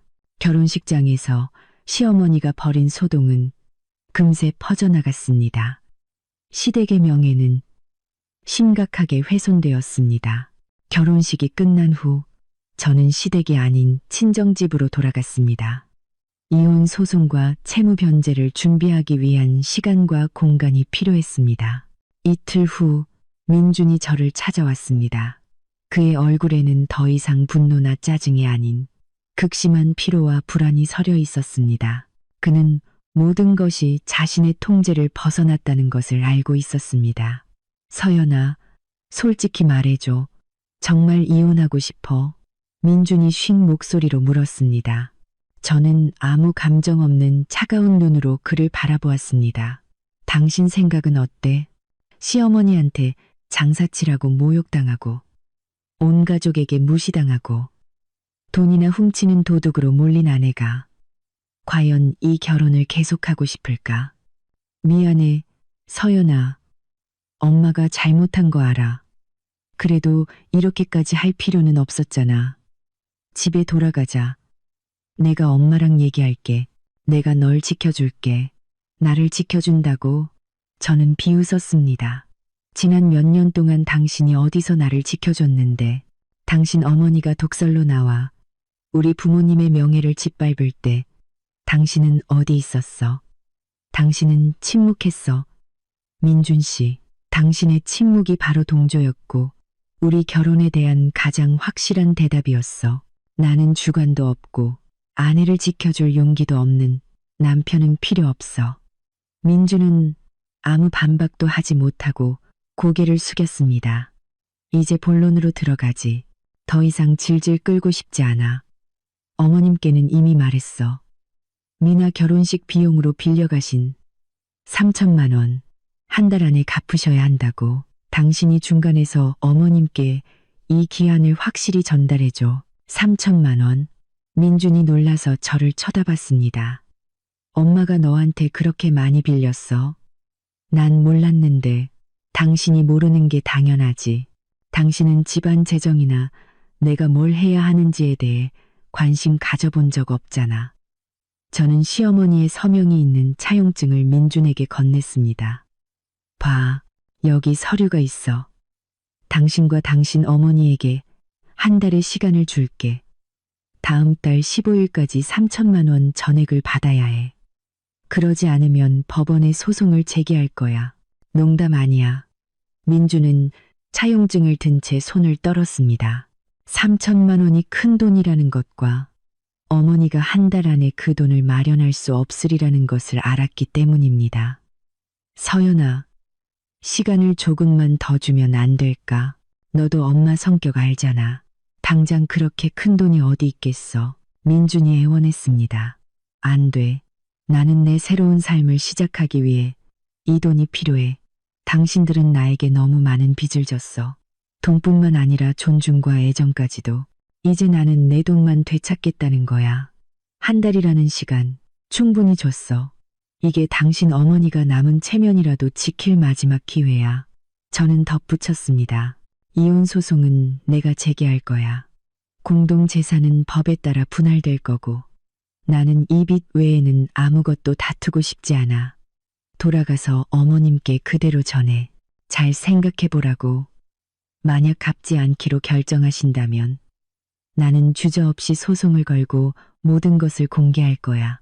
당신 어머니의 허영심이 담긴 녹음 파일까지도. 민주는 넋이 나간 얼굴로 일어섰습니다. 그는 제가 완전히 돌아섰다는 것을 깨달았습니다. 우리의 결혼은 끝났고 그의 어머니는 심각한 재정 위기에 직면하게 될 것이었습니다. 알았어. 엄마한테 전할게. 민주는 절망적인 목소리로 말하고는 힘없이 집을 나섰습니다.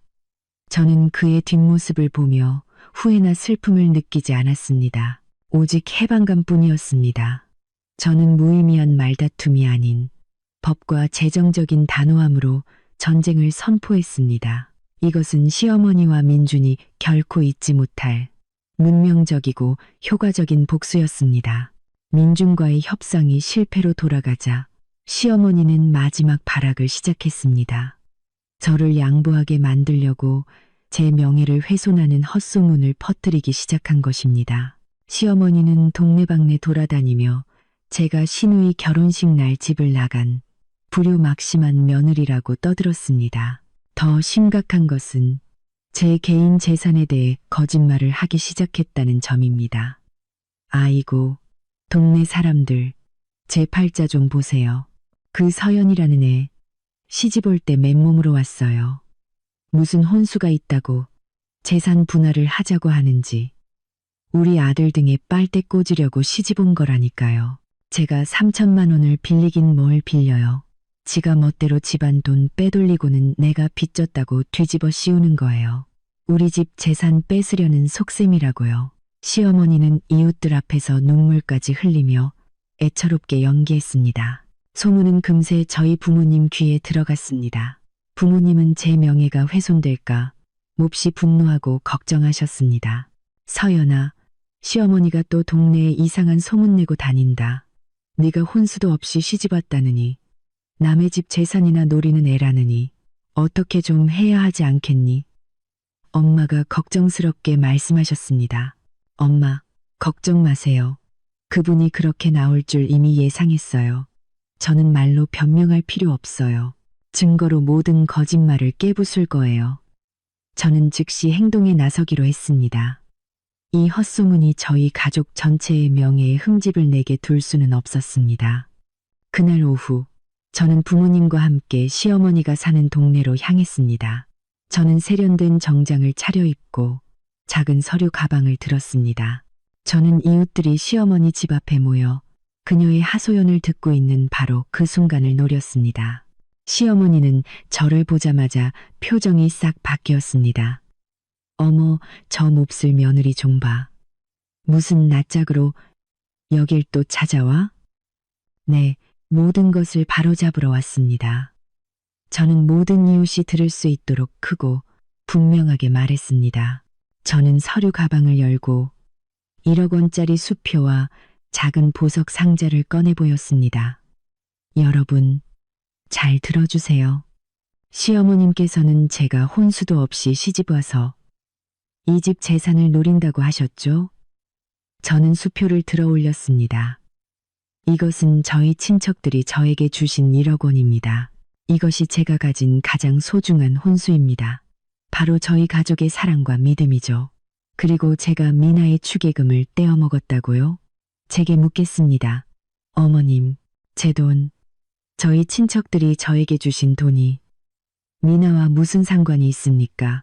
어머님께서 저희 가족을 장사치라고 무시해서 결혼식에 오지 못하게 했다는 사실, 이 모든 분들 앞에서 말씀하실 용기가 있으신가요? 시어머니는 얼굴이 새파랗게 질려 아무 말도 못했습니다. 저는 계속해서 말했습니다.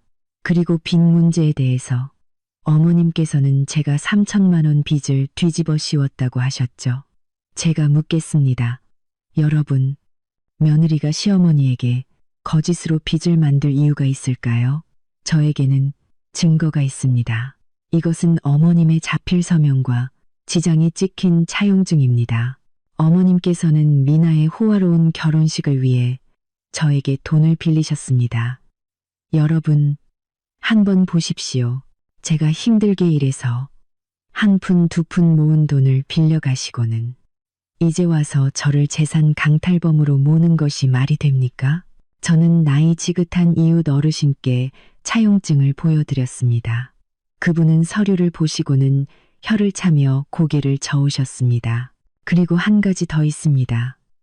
저는 휴대폰을 꺼내 시어머니가 저희 가족을 모욕했던 녹음 파일을 재생했습니다. 짧은 부분만 틀었지만 진실을 파악하기에는 충분했습니다. 녹음이 끝나자 동네는 웅성거림으로 가득 찼습니다. 모두가 진실을 깨달았습니다. 시어머니는 불쌍한 피해자가 아니라 탐욕스럽고 허영심 많으며 악의적인 사람이었습니다. 김 여사, 그러면 못 써요. 사람 무시하고 이제 와서 거짓말까지 하면 쓰나.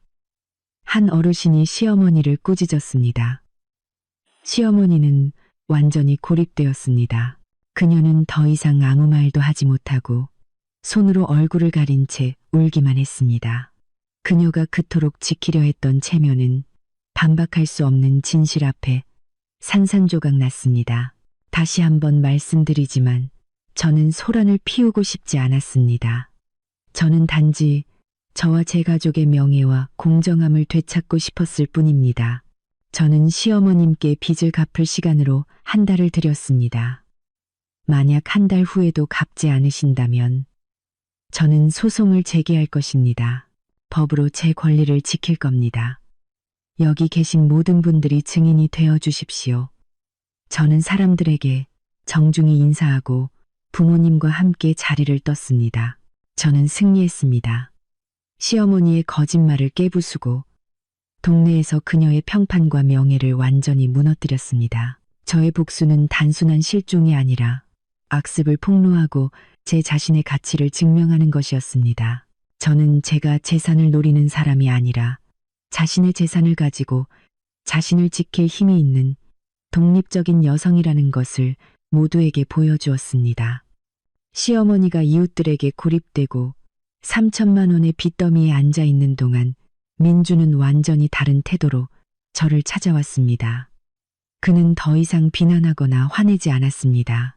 대신 가식적인 후회와 비굴한 애원으로 가득 차 있었습니다. 그는 어느 날 저녁 저희 집으로 찾아와 제 앞에 앉았습니다. 서연아, 내가 잘못했어. 미안해. 내가 널 지켜줬어야 했는데 엄마가 정말 너무했어. 저는 민준을 차갑게 바라보았습니다. 이 사과가 진심 어린 후회나 사랑에서 비롯된 것이 아니라 저처럼 유능한 아내를 잃는 것에 대한 두려움, 그리고 어머니가 남긴 거에게 빚을 감당해야 한다는 공포 때문이라는 것을 알았습니다. 사과할 필요 없어. 당신은 이미 너무 오랫동안 당신 자신을 속여왔어. 이제 본론만 얘기하자. 나 이혼 서류 제출했어. 당신은 서명만 하면 돼. 민주는 경악했습니다. 안 돼. 서연아, 이혼은 안 돼. 우리 아직 사랑하잖아. 내가 약속할게. 다시는 엄마가 너 힘들게 안 하게 할게. 우리 분가해서 살자. 제발 한 번만 더 기회를 줘. 기회? 저는 가볍게 웃었습니다. 내가 당신에게 기회를 줘서 뭘 어쩌라고. 당신이 계속해서 돈 낭비하고 이 가정에 무책임하게 구는 걸 지켜보라고. 저는 자리에서 일어나 책상으로 가서 다른 서류 뭉치를 가져왔습니다. 이것은 민준의 개인적인 낭비벽에 대한 증거들이었습니다. 민준 씨, 당신 수입이 당신 말처럼 안정적이지 않다는 거 알아요? 당신은 어머니가 자랑하던 팀장이 아니라 수입이 불안정한 평사원이잖아요. 게다가 밖에서는 빚도 많고 신용카드 빚, 친구들한테 빌린 돈, 나 다 알고 있어요. 저는 민준의 부채와 비합리적인 지출 내역이 상세히 적힌 표를 내밀었습니다. 민준 씨, 주식 투자한다면서 나한테 500만 원 빌려갔던 거 기억해요? 그거 갚았어요? 비싼 시계 산다고 300만 원 빌려갔던 건요? 민주는 완전히 얼어붙었습니다. 제가 그 모든 정보를 그렇게 명확하고 상세하게 수집했을 줄은 꿈에도 몰랐을 겁니다. 그는 제가 모든 것을 알아서 처리하는 것에 익숙해져 너무 안일했던 것입니다. 내가 날 조사했어? 민준이 더듬거렸습니다. 조사할 필요도 없었어. 나는 그냥 사실을 봤을 뿐이야. 당신은 사랑 때문에 다시 합치고 싶다고 말하지만 사실은 당신 어머니의 3천만 원 빚과 당신 개인의 빚을 혼자 감당하기 무서워서 그러는 거잖아. 당신의 나약함, 낭비벽, 그리고 빚을 가려줄 수 있는 아내를 잃기 싫은 거겠지. 저는 이혼 서류를 그의 앞에 놓았습니다. 민준 씨, 나는 당신 같은 남편 필요 없어. 내가 아내이자 회계사이자 빚쟁이 노릇까지 해야 하는 결혼 생활은 하고 싶지 않아. 여기에 서명해. 우리 깔끔하게 끝내자. 당신 개인의 빚은 당신 어머니께 알리지 않을게. 그게 내가 베푸는 마지막 의리야.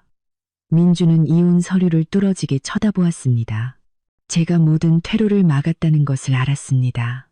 만약 서명하지 않으면 제가 모든 것을 폭로할 것이고 그의 명예는 완전히 무너질 것이었습니다. 마침내 민주는 길게 한숨을 쉬며 떨리는 손으로 펜을 들었습니다. 서명할게. 하지만 서연아, 이 결정 절대 후회하지 마. 후회 안 해. 나는 내 젊은 날을 당신처럼 가치 없는 사람에게 낭비한 것만 후회할 뿐이야. 민준이 이혼 서류에 서명하자 저는 서류를 받아들고 큰 짐을 벗은 기분을 느꼈습니다. 민주는 실패감과 빚더미의 미래에 대한 두려움을 안고 집을 나섰습니다. 저는 그의 부질없는 미련과 가식적인 동정에 흔들리지 않고 단호하게 관계를 끊어냈습니다. 저의 독립과 자신감은 돈으로 살 수 없는 것이며 그 어떤 것과도 바꾸지 않을 것임을 증명했습니다. 저와 민준이 이혼 절차를 마친 지 몇 주 후 제 삶은 새로운 궤도에 들어섰습니다. 저는 부모님 댁으로 완전히 이사했고 일에 집중하며 새로운 프로젝트를 준비했습니다. 바로 그때 오만방자했던 시누이 미나에게 재앙이 닥쳤습니다. 어느 날 오후 집에서 일하고 있는데 초인종이 울렸습니다. 문을 열자 저는 문 앞에 서 있는 미나를 보고 깜짝 놀랐습니다.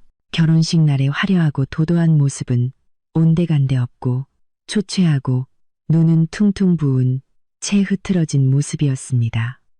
형님, 저 좀 살려주세요. 저 너무 힘들어요. 미나는 저를 보자마자 와락 울음을 터뜨리며 저를 껴안으려 했습니다. 저는 단호하게 그녀를 밀어냈습니다. 미나야, 할 얘기 있으면 들어와서 제대로 해. 여기서 소란 피우지 말고. 미나는 의자에 주저앉아 흐느꼈습니다. 형님, 제 남편이 상우 씨가 별거 하자고 해요. 제가 너무 이기적이고 탐욕스러운 여자라 더 이상 못 살겠대요. 상우 씨가 별거 하자고. 왜? 결혼한 지 이제 겨우 몇 주밖에 안 됐잖아. 형님, 결혼하고 나서야 상우 씨가 모든 걸 알게 됐어요. 엄마가 형님한테 친척들 불러서 빈자리 채우라고 했던 거, 형님 돈 떼어 먹었다고 거짓말했던 거, 그리고 특히 결혼식 비용으로 형님한테 3천만 원이나 빌렸던 거요. 상우 씨가 우리 집은 너무 복잡하고 탐욕스러워서 더 이상 엮이고 싶지 않대요. 미나는 더 크게 울었습니다. 우리 집이 자기 집안 수준에 안 맞는데요. 저는 침묵했습니다. 그 화려했던 결혼식이 미나의 몰락의 시작이었음을 알았습니다. 시어머니의 허영심이 간접적으로 딸의 결혼 생활을 망친 셈이었습니다. 그래서 나를 찾아온 이유는 뭐야? 저는 아무 감정 없는 목소리로 물었습니다. 형님, 형님은 마음도 넓고 능력도 있잖아요. 제발 상우 씨한테 가서 말 좀 해줘요. 우리 엄마가 그렇게 나쁜 사람 아니라고. 제가 상우 씨를 정말 사랑한다고 말해주세요. 형님은 전 형수님이니 상우 씨도 형님 말은 들어줄 거예요. 제발 저 좀 살려주세요.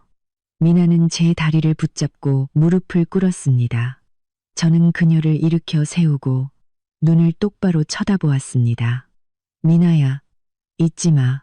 나는 더 이상 내 형수가 아니야. 나랑 민준 씨는 이혼했고 나는 너희 가족과 아무 관계도 없어. 그래도 형님, 저 좀 살려주셔야죠. 형님이 어른인데 이 집안의 책임감을 좀 가지셔야죠. 책임감? 저는 코웃음을 쳤습니다. 나도 책임감이 있었지. 너희 어머니와 네가 그걸 짓밟기 전까지는 네가 나한테 얼마나 독한 말을 했는지 기억 안 나? 네가 어머니 편들어서 내가 돈 훔쳤다고 몰아갔던 건? 미나는 고개를 숙이고 저를 쳐다보지 못했습니다. 미나야, 나는 너희 집안의 구세주가 아니야. 네, 결혼이 깨진 건 너와 내 어머니가 뿌린 씨앗 때문이야. 내 어머니의 행동에 대한 책임은 너희가 져야 해. 너랑 상우 씨 일은 너희 둘이서 해결해. 나는 끼어들지 않을 거야. 나를 장사치라고 모욕했던 그 집안과는 더 이상 엮이고 싶지 않아. 저는 덧붙였습니다. 집에 돌아가서 어머니 옆에서 3천만 원 빚 문제나 해결하는 게 좋을 거야. 그게 지금 너희 집안의 가장 큰 문제니까. 내가 내 어머니께 한 달의 시간을 줬고 이제 얼마 남지 않았어. 미나는 완전히 절망에 빠졌습니다. 그녀는 제가 더 이상 이용할 수 있는 상대가 아니라는 것을 깨달았습니다. 그녀는 울며 불며 애원할 다른 방법이 없었습니다.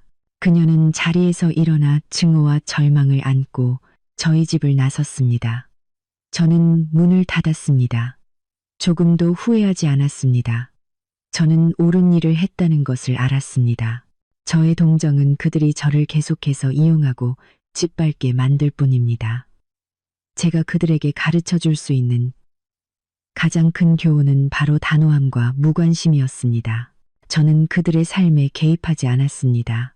그들은 자신들의 잘못과 탐욕의 결과를 스스로 감당해야 했으니까요. 인과응보는 이미 시작되었습니다. 민준이 이혼 서류에 서명하고 미나의 애원이 실패로 돌아간 후 저는 시어머니에게 3천만 원의 빚을 받아내는데 온 힘을 쏟았습니다. 저는 마지막으로 내용 증명을 보내기 한 내에 변제할 것을 요구했습니다. 기한 마지막 날까지 시어머니는 아무런 연락이 없었습니다. 그녀는 제가 마음이 약해지거나 일이 커지는 것을 두려워해 포기할 것이라고 생각하며 계속해서 회피했습니다. 하지만 그녀는 착각했습니다. 저는 변호사와 함께 시어머니를 재산, 은닉 및 채무불이행으로 법원에 고소했습니다. 동시에 민준에게도 혼인기간 중 발생한 공동재산 및 개인 채무에 대한 소송을 제기했습니다. 법원으로부터 소환장을 받자마자 민준과 시어머니는 다시 한번 공황 상태에 빠졌습니다. 그들은 온갖 방법으로 저에게 연락하며 소송을 취하해달라고 애원했지만 저는 단호하게 거절했습니다. 민준 씨, 당신 어머니가 약속을 지키지 않았으니 이제 법이 해결할 겁니다. 전 시댁이 소송 문제로 혼란스러운 동안 또 다른 재앙이 닥쳤습니다. 바로 제가 알고 있던 민준의 사적인 빚 문제였습니다. 이혼 후 민준은 어머니의 빚을 갚고 자신의 개인 빚을 숨기기 위해 무리하게 사업에 뛰어들었다가 실패했습니다. 그는 박 사장이라는 사람에게 사채까지 썼습니다. 어느 날 오후 집에 있는데 부모님께 전화가 왔습니다. 서연아, 지금 당장 뉴스 좀 켜봐. 옆집 아주머니가 동영상 하나 보내줬는데 민준이네 집에 큰일이 났나 봐. 엄마의 목소리에는 당황스러움과 호기심이 섞여 있었습니다. 저는 태연하게 차를 한 모금 마시며 창밖을 바라보았습니다. 엄마, 그냥 신경 쓰지 마세요. 저는 무심하게 휴대폰을 열었습니다. 화면에는 옆집 아주머니가 문틈으로 몰래 찍은 듯한 흔들리는 영상이 떠 있었습니다. 영상 속에는 온몸에 문신을 한 험악한 인상의 남자들이 마당에 집기들을 부수고 있었습니다. 저는 그 참혹한 광경을 똑똑히 보았습니다. 민주는 땅바닥에 무릎을 꿇고 픽이 하나 없는 얼굴로 대장격인 남자에게 머리채를 잡힌 채 바닥에 머리를 냅고 있었습니다. 시어머니와 미나는 구석에 웅크린 채 서로를 껴안고 비명을 지르며 울고 있었습니다. 박 사장님, 제발, 제가 꼭 갚겠습니다. 시간 좀 더 주세요. 민준이 애원했습니다. 바로 그때 시어머니에게서 영상통화가 걸려왔습니다. 아마 절망적인 상황에서 저를 마지막 동아줄이라고 생각한 모양이었습니다. 서연아, 서연아, 제발 우리 좀 살려줘. 어서 민준이 빚 좀 갚아줘. 내 전남편이잖아. 죽게 내버려 둘 수는 없잖니. 저는 전화를 받았습니다. 화면에는 눈물로 얼룩진 시어머니의 얼굴이 공포에 일그러진 채 나타났습니다. 어머님, 저와 민준 씨는 이혼했고 그는 더 이상 제 남편이 아니에요. 이 빚은 그 사람 개인의 빚이지 저와는 아무 상관없어요. 어머님께서 직접 말씀하셨잖아요. 저는 남이라고 제가 남의 빚을 갚아줄 의무는 없죠. 너 정말 악독하구나. 사람이 죽게 생겼는데 어떻게 모른 척할 수가 있어? 내가 사람이냐, 악마냐. 시어머니는 울부짖으며 저를 비난했습니다. 어머님, 저는 악독한 게 아니라 인과응보가 실현되는 것을 지켜볼 뿐이에요. 민준 씨는 자신의 낭비벽과 무모한 사업에 책임을 져야 하고 어머님 또한 자신의 탐욕과 허영심에 책임을 져야죠. 저는 혼란스러운 광경을 마치 한 편이 저질 드라마처럼 바라보다가 차갑게 말했습니다. 사채업자 분들께 말씀드리죠. 저는 민준 씨의 전처입니다. 민준 씨의 개인 채무가 있다는 사실을 확인해 드립니다. 경찰에 신고해서 이분들을 경찰서로 데려가 법에 따라 처리해 주시길 바랍니다. 저는 민준 씨의 그 어떤 빚에도 관여하거나 도와줄 생각이 없습니다. 저는 단호하게 전화를 끊고 번호를 차단했습니다. 약 15분 후 엄마에게서 문자가 왔습니다. 경찰이 와서 전부 연행해 갔단다. 민준이는 엄청 맞아서 엉망이 됐고 시어머니는 기절해서 구급차에 실려갔대. 저는 휴대폰을 내려놓고 다시 제 일에 집중했습니다. 마음이 가벼웠습니다. 민준이 조금도 불쌍하지 않았습니다. 그는 자신이 뿌린 씨앗을 거둔 것뿐입니다. 제가 개입하지 않은 것은 잔인함이 아니라 공정함이었습니다. 저는 그들의 빚더미와 추문에 휩쓸리지 않았습니다. 저는 제 재산과 명예를 지켜냈습니다. 이 사건으로 전 시댁의 평판은 완전히 무너졌습니다. 시어머니와 미나는 이웃들에게 외면당했고 더 이상 그녀의 말을 믿는 사람은 아무도 없었습니다. 이것이 바로 그들의 탐욕과 오만함에 대한 즉각적인 업보였습니다. 저는 단호하게 손을 뗐고 저의 해방이야말로 그들에게 가장 고통스러운 형벌이 되었습니다.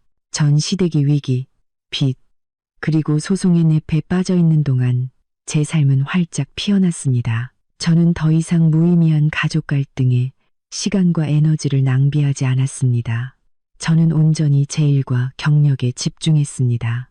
지난 싱가포르 여행은 휴가일 뿐만 아니라 큰 동기부여가 되었습니다.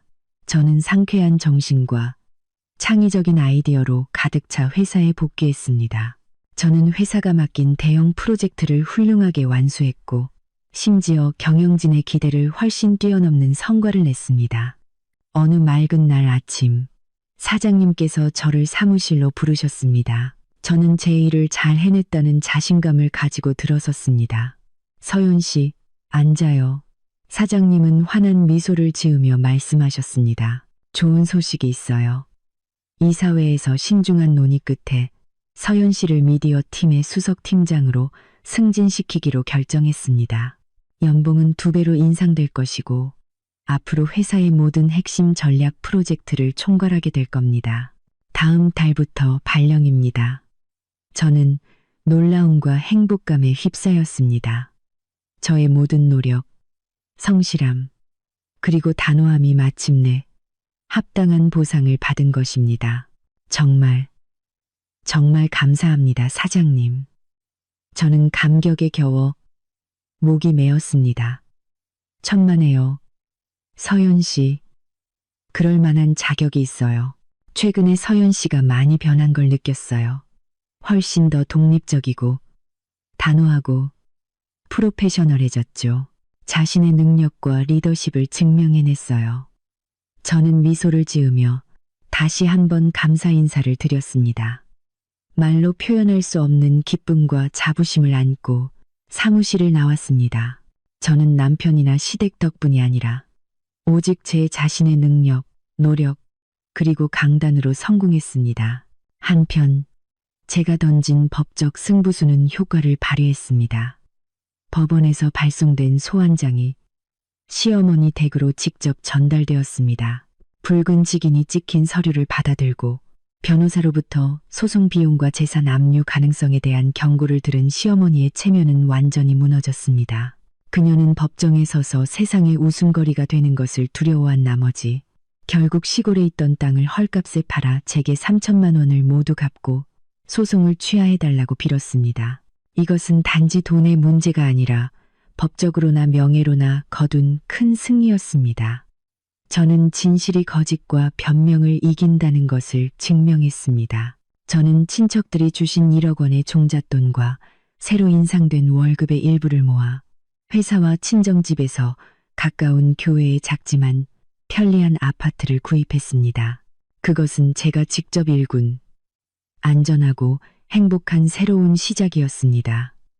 저는 부모님을 새 아파트로 초대했습니다. 부모님은 딸을 보며 기쁨과 자랑스러움으로 빛나는 눈빛을 감추지 못하셨습니다. 딸아, 네가 이렇게 편안하고 행복하게 사는 걸 보니 엄마 아빠는 더 바랄 게 없다. 이제 너도 집도 있고 좋은 직장도 있으니 아무것도 두려워할 필요 없어. 저는 부모님을 꼭 껴안았습니다. 네, 엄마, 아빠, 다 부모님의 지지와 무조건적인 사랑 덕분이에요. 저는 이제 알아요. 가장 값진 혼수는 돈이 아니라 독립, 자신감, 그리고 효심이라는 걸요. 저는 저의 독립으로부터 달콤한 열매를 거두었습니다. 저는 한 여성이 그 누구의 경멸이나 억압을 견디지 않고도 스스로 행복과 성공을 이룰 수 있다는 것을 증명했습니다. 제 이야기는 인과응보에 대한 생생한 증거가 되었습니다. 자신감을 심으면 성공을 거두고 선함을 심으면 평온을 거둡니다. 승진하고 새로운 삶에 안착한 후 저는 더 이상 전 시댁에 대해 거의 신경 쓰지 않았습니다. 변호사를 통해 3천만 원 채무이행 과정에 대한 소식만 간간히 들었을 뿐입니다. 하지만 인과응보는 누구도 피해가지 않았습니다. 어느 날 우연히 민준의 오랜 친구를 만났습니다. 그는 제게 전 시댁의 비참한 삶에 대해 이야기해 주었습니다. 서연아, 네가 그 집 나온 건 정말 잘한 일이야. 지금 민준이 걔가 어떻게 사는지 상상도 못할 걸. 그 친구의 말에 따르면 민준은 사채업자에게 쫓기고 저에게 소송까지 당한 후 신용을 완전히 잃었다고 합니다. 그는 은행과 금융기관의 블랙리스트에 올랐고 사업은 실패했으며 아무도 그와 협력하거나 돈을 빌려주려 하지 않았습니다. 그는 빚쟁이들을 피해 숨어 다니며 친구들의 경멸까지 견뎌야 했습니다. 그리고 걔네 어머니랑 미나는 그 집 완전히 지옥이야. 어머니는 너한테 빚 갚으려고 재산을 거의 다 팔았는데도 아직 모자란데 지금은 가난에 시달리면서 이웃들한테도 외면당하고 미나는 그 남편이랑 이혼하고 갈 데가 없어서 다시 엄마랑 사는데 둘이 맨날 돈 문제랑 후회 때문에 걔랑 고양이처럼 싸운대. 어머니는 널 무시했던 걸 후회하고 미나는 엄마 때문에 자기 결혼 망쳤다고 원망하고 저는 그 이야기를 듣고 통쾌함보다는 안도의 한숨을 내쉬었습니다. 단호하게 떠나오길 정말 잘했다는 생각이 들었습니다. 미나한테는 어린애도 있는데 어머니가 그 나이에 빚 걱정, 손주 걱정, 딸과의 다툼까지 다 감당해야 하니 불쌍하긴 한데 다 자업자득이지 뭐. 그 친구가 덧붙였습니다. 저는 그들의 고통이 저의 복수가 아니라 그들 스스로가 뿌린 악행의 결과라는 것을 알았습니다. 탐욕, 허영심, 그리고 타인에 대한 경멸이 가장 고통스러운 방식으로 그들에게 되돌아온 것입니다. 저는 개입하지도 돕지도 않았고 죄책감도 느끼지 않았습니다.